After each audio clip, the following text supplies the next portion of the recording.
Te voy a contar que el 76% de la población no realizó sus controles de salud desde que comenzó el aislamiento. Es muchísimo, 76% de la población. Claro, muchos dirán, mirá, no tenía permiso, después no conseguía turno, eran esenciales. La verdad que no me quiero arriesgar.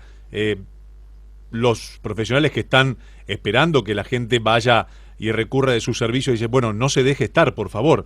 Vamos a charlar sobre esto con el doctor Sebastián Amerizo, que dirige el Servicio de Neurología Vascular de FLENI y llevó adelante una encuesta online. Sebastián, buenas tardes. Sebastián Shapiro lo saluda en Duplex, en L2 de Bahía Blanca. ¿Cómo le va, doctor? Gracias por atenderme. Hola, buenas tardes. Mucho gusto, encantado. ¿Todo bien? Todo bien. Bueno. Qué alto este porcentaje, ¿no? El 76% de la población que no realizó sus controles de salud desde que comenzó el aislamiento.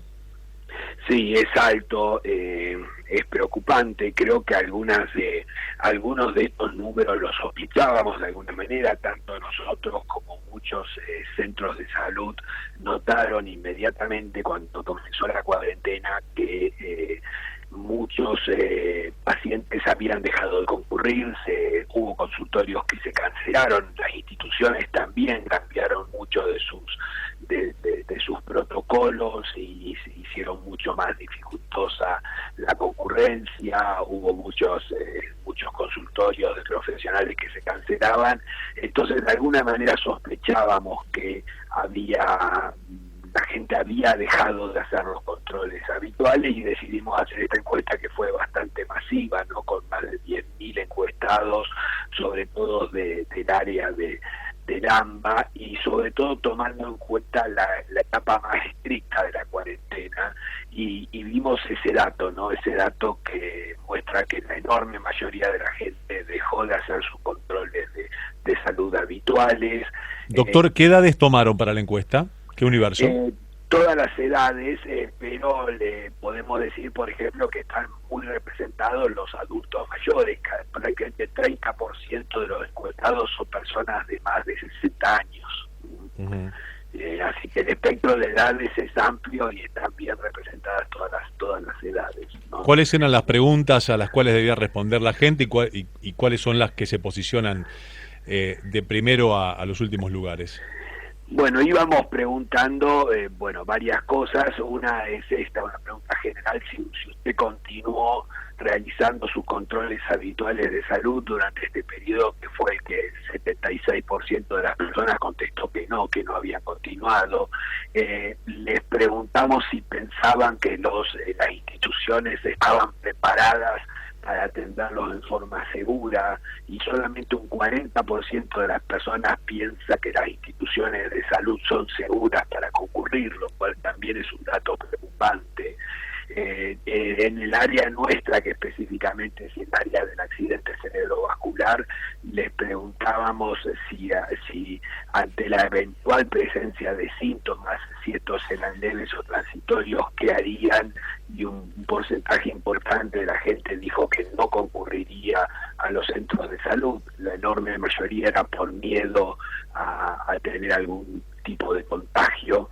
Les preguntamos también si habían tenido dificultad para obtener recetas, algo bastante frecuente durante este periodo de cuarentena, y de las personas que necesitaron recetas, el 20% refirió que no había podido conseguirlas, así que es otro dato preocupante.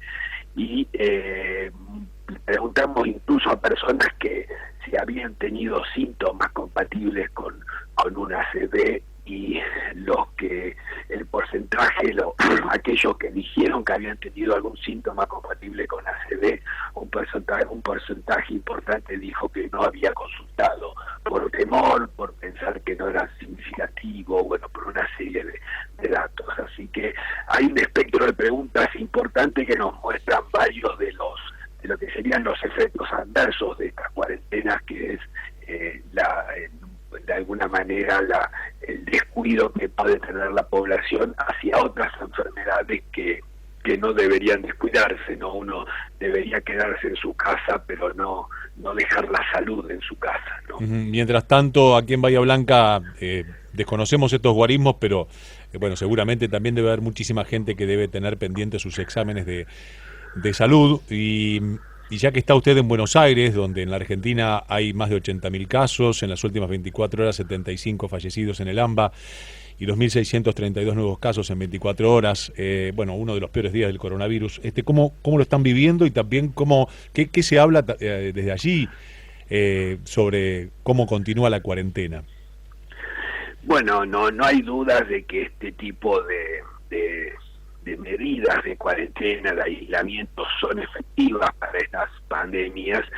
Creo que de todas maneras se aprende andando en estas cosas, y una de las cosas que creo que debemos aprender es justamente esto que vimos en esta encuesta, que es el alto grado de desatención hacia otros temas de salud importantes, ¿no? La impresión que uno tiene es que estamos llegando al pico de lo que es la enfermedad, tanto en el número de casos como en la cantidad de muertes que hay por día.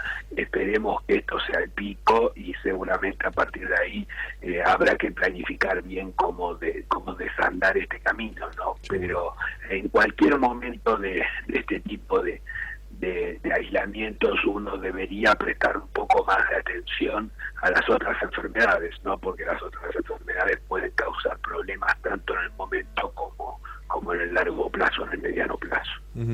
Doctor, gracias por atenderme y por sus conceptos. Bueno, muchísimas gracias, encantado.